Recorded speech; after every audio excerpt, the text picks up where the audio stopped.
হরে কৃষ্ণ। অসংখ্য ধন্যবাদ মূর্তিমন্ত গৌরদাস প্রভুকে। অনেক রাত হয়ে গেছে, এখন মহাপ্রসাদ হবে, কেউ চলে যাবেন না।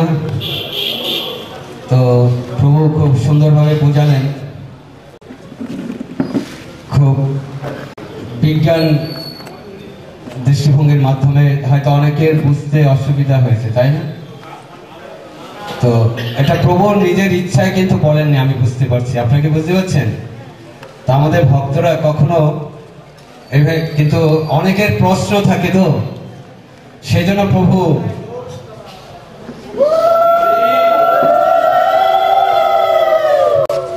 প্রশ্ন থাকে অনেক রকমের, ভগবানকে জানতে চায় না, শাস্ত্র যা রয়েছে সাধু সন্ত যা বলেন সেটা বিশ্বাস করতে চান না, বিজ্ঞানটাকে বেশি প্রাধান্য দিচ্ছেন। তো এই যুগে মানুষকে যদি বলা হয়, আচ্ছা এইটা একটুখানি সরিয়ে দিন, ধোয়াটা নাকে আসছে, তো যদি বলা হয় এটা কি যুগ, আপনারা কি বলেন? বেশিরভাগ লোকগুলো এখন বিজ্ঞানের যুগ, কম্পিউটারের যুগ, ইলেকট্রিকের যুগ, আরো কি জানি না ভবিষ্যতে কি আসবে, কিন্তু এখন কলিযুগ এটা কেউ বলছেন না। বলছেন কি? হ্যাঁ, খুব কম লোক জানেন, বলেন।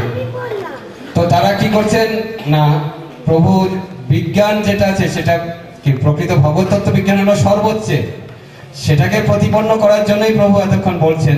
অনেকে হয়তো হৃদয়ঙ্গম করতে হয়তো কঠিন, তো প্রভু তো সহজ সরল ভাবে বুঝিয়ে দিলেন।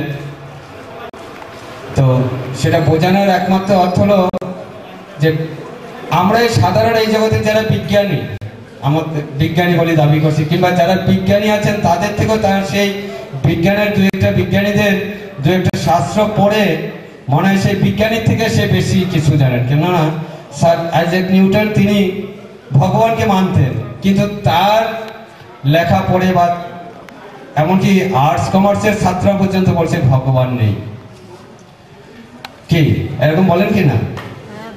তো যিনি এই জগতের স্রষ্টা, একটা গান আছে, তুমি সর্বেশ্বরেশ্বর ব্রজেন্দ্র নন্দন, তোমার ইচ্ছায় বিশ্বে সৃজন পালন, তব ইচ্ছা মতে ব্রহ্মা করেন সৃজন, তব ইচ্ছা মতে কে বিষ্ণু করেন পালন, তব ইচ্ছা মতে শিব করেন সংহার, তব ইচ্ছা মতে মায়া সৃজে কারাগার। কার ইচ্ছা মতো? কার ইচ্ছা মতে? ভগবান শ্রীকৃষ্ণের ইচ্ছা, ওনার ইচ্ছা, মানে উনি তাদের বলেছেন, তাই তার ইচ্ছা মতো তিনি তারা করেন।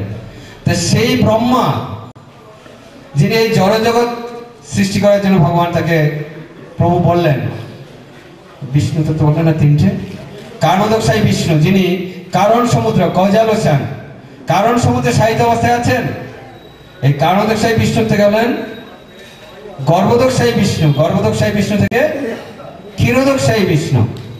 এই গর্ভোদকশায়ী বিষ্ণু সেই গর্ভ সমুদ্রে তিনি রয়েছেন। সেই গর্ভোদকশায়ী বিষ্ণুর নাভি থেকে একটি পদ্ম ফুল, এই তার উপরে উত্থিত হয়, সেই পদ্ম ফুলের মাথায় ব্রহ্মার জন্ম। সেই ব্রহ্মা যখন তিনি দেখলেন চতুর্দিকে জল আর জল, কোথাও কিছু দেখতে পায় না, তখন তিনি কি করলেন, ওই যে ভগবান এখানে আছেন, নাভি থেকে এই পদ্ম ফুল, ধরুন এই এটা একটা ফানেল, এর উপরে ফুলের উপরে ব্রহ্মা, সে তখন এই তার নাল বেয়ে নিচে কয়েক হাজার হাজার বছর ধরে, ব্রহ্মার গতি অনেক বেশি, আমাদের এই জলজাগতিক বিমানের থেকেও অতি দ্রুত গতিতে তিনি চলতে পারেন। নারদ মুনি যেমন এখন হয়তো বৈকুণ্ঠ থেকে এক্ষুনি এখানে চলে আসতে পারেন, কেন? প্রভু বললেন যে কি করার কথা, বলে যে পাহাড় পর্বত ভেদ করে সেখানে চলে যায়। হ্যাঁ, নিউট্রিনো বললেন আজকে। তো নারদ মুনি তার থেকে বেশি, যেহেতু তিনি চিন্ময়ত্ব প্রাপ্ত হয়েছেন, এক্ষুনি ওখান থেকে এখানে চলে আসতে পারেন। কি করে বোঝা যাবে? প্রভুপাদ যখন আমেরিকায় প্রচার করতে গেলেন, প্রভুপাদ পাঠ দিচ্ছেন, তো তার শিষ্যদের বলছেন এখানে দুইটা আসন রাখো। কেন? প্রভুপাদ বলছেন এখানে নারদ মুনি আসবেন। তা ঠিক আছে, নারদ মুনি আসবেন, তার একটা কি দরকার?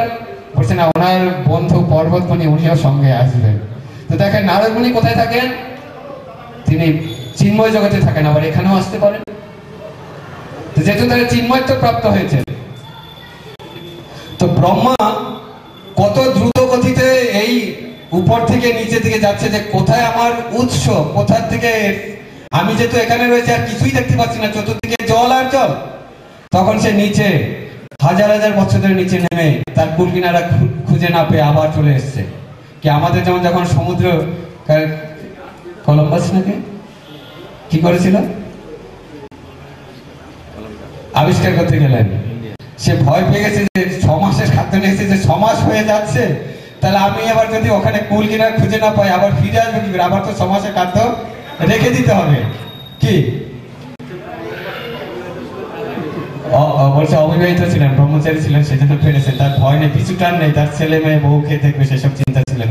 তো যাই হোক, তো এরকম তার চিন্তা হচ্ছে। তো ব্রহ্মা চিন্তা করছে আমি এত বছর ধরে যাচ্ছি, তাহলে খুঁজে পাচ্ছি না, দরকার নেই, আমি ওখানেই চলে আসি। তো সেই ব্রহ্মাকে ভগবান প্রথম কি করলেন, তিনি ব্রহ্মরিতা তাকে তপস্যা করার জন্য তিনি সমস্ত জ্ঞান প্রদান করলেন, সংক্ষেপে বলছি। তো সেই ব্রহ্মা তারপরে যখন এই সৃষ্টি কার্যের দায়িত্ব দিলেন ভগবান, আর সেই ব্রহ্মা একদিন বলছেন কৃষ্ণকে, প্রভু আমি আপনার সম্বন্ধে জেনেছি। তখন ভগবান বলছে, আরে ব্রহ্মা তুমি জেনেছো আমার সম্বন্ধে? কি জেনেছো? ভগবান আশ্চর্য যে ব্রহ্মা বলছে আমি জেনেছি। তখন ব্রহ্মাকে বলছে ভগবান কৃষ্ণ যে তুমি কি জেনেছো? বলছে, প্রভু আমি এটাই জেনেছি যে আমার দ্বারা কোনোদিনই আপনাকে জানা সম্ভব হবে না, আমি সেটাই জেনেছি। তাহলে কি জেনেছে? যে আমার দ্বারা কোনোদিন জানা সম্ভব হবে না। তো ব্রহ্মার মতো ব্যক্তিত্ব। আর এই আমাদের জগতে যারা বিজ্ঞানী বলেন, রাজনৈতিক নেতা বলেন, বুদ্ধিজীবী, কবি, সাহিত্যিক, ব্রহ্মার কাছে কিছুই নয়। তো সেই ব্রহ্মা বলছে আমি কিছু জানতে পারি না। অনন্তদেব অনন্তমুখে ভগবানের গুণকীর্তন করে শেষ করতে পারে না। তা আমরা কি করে বুঝবো? তা আমরা তো ওই নালের মধ্যে রয়েছি, সেখানে থেকে আমরা বলছি অনেকদিন ধরে তো হরিনাম করছেন, কই দেখান ভগবানকে। তো কোথা থেকে দেখাবো? আমরা তো নালের মধ্যে, এই জগৎটা নালের মধ্যে রয়েছে। তা আমরা তার বাইরে আসলে তো দেখতে পাবো। কি তার বাইরে আসলে তো ভগবান রয়েছে কোথায়, আমরা কি করে দেখবো? তো ভগবান কৃপা করে কখনো আবার এই জগতে আসেন। প্রভু বললেন যে ভগবান বিশাল পরম তত্ত্ব, আর আমরা তার কি ক্ষুদ্র কণা। হ্যাঁ, তিনি হলেন কি বিভু চৈতন্যের অধিকারী, আমরা অনু চৈতন্য। তিনি পরম তত্ত্ব, আমরা পরম তত্ত্ব নই। তাহলে আমরা তাকে কি করে জানবো? তবু তিনি কৃপা করে আবার তিনি বলছেন অনুরণ অনিয়ান মহত মহিয়ান, তিনি ভগবান বিরাট পুরুষ, আবার তিনি সূক্ষ্ম রূপে আসতে পারেন। কেন? তিনি হচ্ছেন কি সর্বশক্তিমান। আমরা কি সর্বশক্তিমান? আমরা সর্বশক্তিমানের ক্ষুদ্রাতি ক্ষুদ্র অংশ। তাই প্রভু বললেন আমাদের মধ্যে সেই গুণ রয়েছে, কিন্তু পরিমাণগত পার্থক্য আছে। যেমন সমুদ্র, আর সমুদ্রের থেকে যদি আপনি 1 গ্লাস জল নিয়ে আসেন, কি বলবেন? বলবেন এটা সমুদ্র, বলবেন কি? কি বলা হবে? এটা কি প্রভু? না, এটা সমুদ্রের জল। সমুদ্রে, নট সমুদ্র। তা আমরা ভগবান এই জগতে অনেক বলে হ্যাঁ আমি ভগবান, তুমি ভগবান, অহং ব্রহ্মাস্মি, আমরা সবাই ভগবান, সেটা হতে পারে না। সমুদ্রের জলে যেমন কি হয়, সাইক্লোন হয়, হয় কি না? আর অনেক কিছু ঘটে, জাহাজ চলছে, তিমি, হ্যাঁ, বড় বড় জীব জন্তুরা থাকছে, কিন্তু 1 গ্লাস জলে কি সাইক্লোন হবে, টর্নেডো হবে, কি এসব কিছু হবে? হবে না। তা সেই জন্য ভগবান হলেন বিরাট পুরুষ, তো সেটা আমরা জানতে পারি না।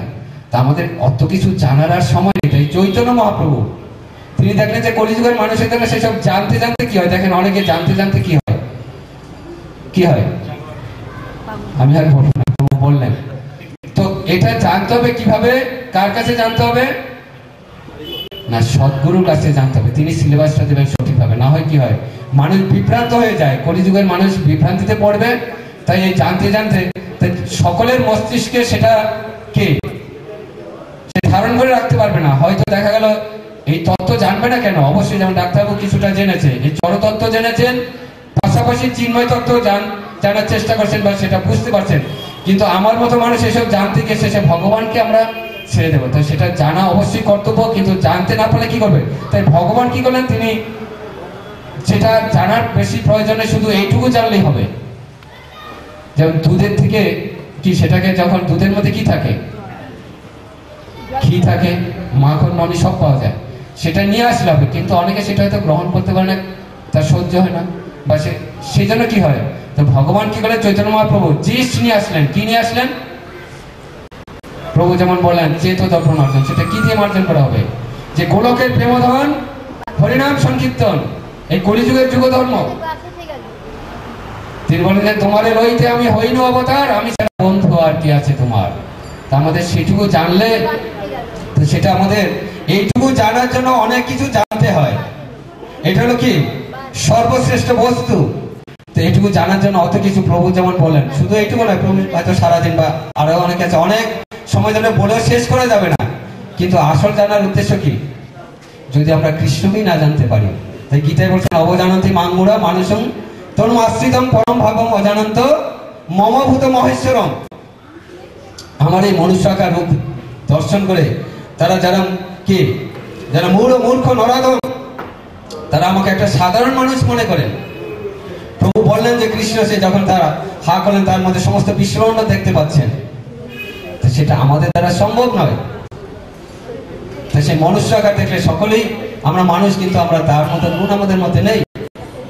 তো সেই জন্য চৈতন্য মহাপ্রভু, হ্যাঁ, তিনি ভক্ত ভগবান হলেও তিনি ভক্ত রূপে অবতীর্ণ হয়ে কলিযুগের মানুষের শিক্ষা প্রদান করার জন্য কি আমাদের প্রয়োজন? প্রয়োজনটা কি?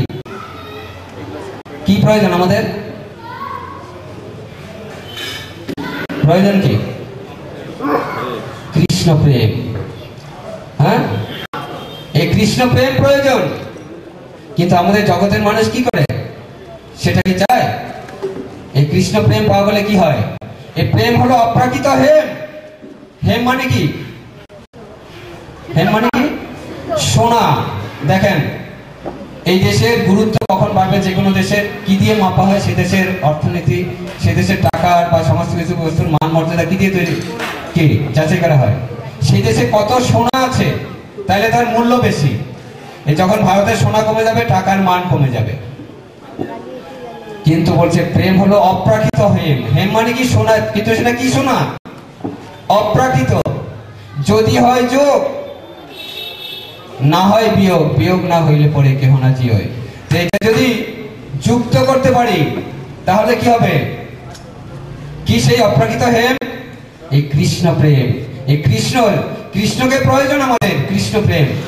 তো সেটাই এই জগতে আমাদের প্রয়োজন, আর কিছুই প্রয়োজন নেই, সব অনিত্য। সেই কৃষ্ণ প্রেম আমরা প্রাপ্ত হওয়ার জন্য চৈতন্য মহাপ্রভু সেটা গোলকে প্রেমধন হরিনাম সংকীর্তন নিয়ে এসেছেন। তা আপনারা সকলে, যেহেতু আমরা অনেক কিছু জানার পরে আমাদের আসল যেটা বস্তু প্রয়োজন, সেটা কি এই যুগের জন্য? বলছে হরের নামেব, হরের নামেব, হরের নামইব কেবলম কলৌ নাস্তে ব নাস্তে ব নাস্তে ব গতির অন্যতা। কলিকালে আর কোন গতি নাই, গতি নাই, গতি নাই। অন্য কোন ধর্ম করলে নাহি হবে পার। তা কি সেই ধর্মটা? হরে কৃষ্ণ কৃষ্ণ কৃষ্ণ হরে হরে, হরে রাম রাম রাম হরে হরে। এই মহামন্ত্র জপ কীর্তন করতে হবে। তো কয়েকদিন আগে দেখেছেন মায়াপুরে বড় উৎসব, সারা বিশ্বের সর্বশ্রেষ্ঠ উৎসব কি হলো? গৌর পূর্ণিমা। হ্যাঁ, এই গৌর পূর্ণিমা উৎসব যখন আসে, হ্যাঁ, আমরা জিজ্ঞেস করেছি অনেক ব্রহ্মচারী এসছে 60টি দেশ থেকে, 60 কান্ট্রি থেকে মানুষ এসছে ভারতবর্ষে এই চৈতন্য মহাপ্রভুর, হ্যাঁ, জন্মস্থান এই মায়াপুর ধাম দর্শন করার জন্য তারা এসছেন। কেউ 10 বছর পর, কেউ 15 বছর পরে এসছে। অনেক দিন ধরে টাকা জমিয়ে জমিয়ে তারপরে এসছেন। আপনারা গিয়েছিলেন? 3 ঘন্টা রাস্তা মাত্র। তারা অনেক দূর দেশ থেকে এসছে। পুরুষোত্তম মহারাজ বলছিলেন রাশিয়ার মানুষ ভারতের থেকে বেশি গরিব। তারা এই মহারাজের ক্লাস শুনতে আসে, হরিকথা শুনতে আসে। তারা এসে কি করে? তারা পাঠ শুনে আবার জঙ্গলে গিয়ে থাকে। জঙ্গলে কেন থাকে? তারা বাড়ি ঘর ভাড়া নিয়ে থাকতে পারে না। হ্যাঁ, তো আপনারা, আমরা অনেক সময় ভাবছি যাবো প্রভু, অ্যাটাচ বাথরুম কি পাওয়া যাবে? কিন্তু ধাম, অপ্রাকৃত ধাম, তারা যদি ক্লাস শোনার জন্য জঙ্গলে থাকতে পারে। কত আসক্তি কৃষ্ণ কথার প্রতি। প্রহ্লাদ মহারাজ বলছেন মতিন্ন কৃষ্ণে পরত সাধবা মিথ অভিপদের গৃহপতনম হিতাত্ম পাতম গৃহ অন্ধকূপম বনঙ্গত ধরিম আশ্রয়ে। হ্যাঁ, অনেক মানুষ আছে যারা নিজেদের প্রচেষ্টা বা অন্যের উপদেশে বা উভয়ের সংযোগের ফলে তাদের কৃষ্ণ কথার প্রতি, কৃষ্ণ ভক্তির প্রতি, তাদের কৃষ্ণের প্রতি আসক্তি হয় না, রুচি নাই। তাদের উচিত কি? এই অন্ধকূপ, হ্যাঁ, খুব সত্যি সেই এরকম গৃহে না থেকে কোথায় চলে যাওয়া? বনে গমন করা, এই সংসারে না থেকে। হ্যাঁ, কিন্তু আমাদের সেই কৃষ্ণ কথার প্রতি, কৃষ্ণ ভক্ত, কৃষ্ণ প্রসাদের প্রতি কোনো আসক্তি নেই। তারা দেখেন সেটা বনে জঙ্গলে থাকছে আর পাঠ শুনছে। তো সেই সমস্ত মানুষ এই ভারত ভূমিতে এসছেন এই মহাপ্রভুর, চৈতন্য মহাপ্রভুর আবির্ভাব তিথি উৎসব উদযাপন করার জন্য, তারা উপভোগ করার জন্য কত দূর দেশ থেকে এসছে। এই যে গঙ্গা দেবী, তিনি যখন কে নিয়ে এসেছিলেন গঙ্গাকে এখানে এই পৃথিবীতে? ভগীরথ। এই গঙ্গা কিন্তু এই জগতের নয়, গঙ্গা চিন্ময় ধামে ছিলেন।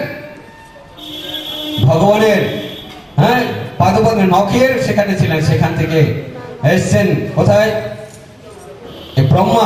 ব্রহ্মা সেখান থেকে নিয়েছেন স্বর্গে, স্বর্গের থেকে তারপরে ভগীরথ কি করলেন? তার কাদের উদ্ধার করার জন্য? এই যে গঙ্গাসাগর, সাগর রাজার পুত্রদের উদ্ধার করার জন্য কত হাজার? 60,000 তারা অধঃপতিত হয়েছে, তাদের উদ্ধার করার জন্য তারা পাতালে পর্যন্ত চলে গেলেন। যখন নিয়ে আসছেন তখন গঙ্গা দেবী আস্তে আস্তে যখন কুলকুল শব্দ হচ্ছে, তখন এই নবদ্বীপে আসলেন। এসে চৈতন্যের জন্মস্থানের কাছে এসে আর দিচ্ছে সাউন্ড পাচ্ছে না, কি ব্যাপার, কোথায়? তখন এই গঙ্গা দেবী ওখানে দাঁড়িয়ে গেলেন। এখন তাহলে বলছে আমি আর যাবো না, এখন আমি 1 মাস থাকবো এখানে। কেন না? চৈতন্য মহাপ্রভুর আবির্ভাব তিথি, গৌরাঙ্গ মহাপ্রভুর, তাই আমি এখানে সেখানে যোগদান করব। তাই দেখেন গঙ্গা যায়নি, তিনি দর্শন করার জন্য সেখানে আছেন।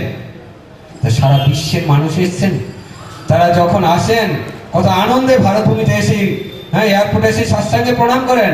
নবদ্বীপ মায়াপুর গিয়ে তারা অত দিব্য আনন্দ লাভ করেন। জগতের আর অন্য কিছু শোনার তাদের প্রয়োজন নেই। এই যে বিজ্ঞানীদের এই শুষ্ক কথা তাদের আর ভালো লাগে না, তারা অনেক কিছু জানেন। ইনি ডাক্তার, ইনি কি ডাক্তারি বিদ্যা সেসব জেনে নাস্তিক হতে পারতেন না? উনি কেন এসছেন? সেখানে আনন্দ নেই, এই জড়জগতে কোনো আনন্দ নেই, এটা দুঃখালয় অশাশ্বতম। তাই তারা সারা বিশ্বের সমস্ত তারা উচ্চ শিক্ষিত, তারা সাধারণ ব্যক্তি নয়, তারা এখানে এসছেন, এসে দিব্য আনন্দ লাভ করছেন। আমাদের কি আনন্দ পাওয়ারই দরকার, দুঃখ চান কেউ? কেউ দুঃখ চায় না, দিব্য আনন্দ লাভ করতে চায়, নিত্য আনন্দ। তাই তারা সেখানে এসছেন। যখন বিদায় নেয়, যেই দিন চলে যাবে, রাত্রে সারা রাত তারা কান্না করে যে আবার আমাদের চলে যেতে হবে সেখানে।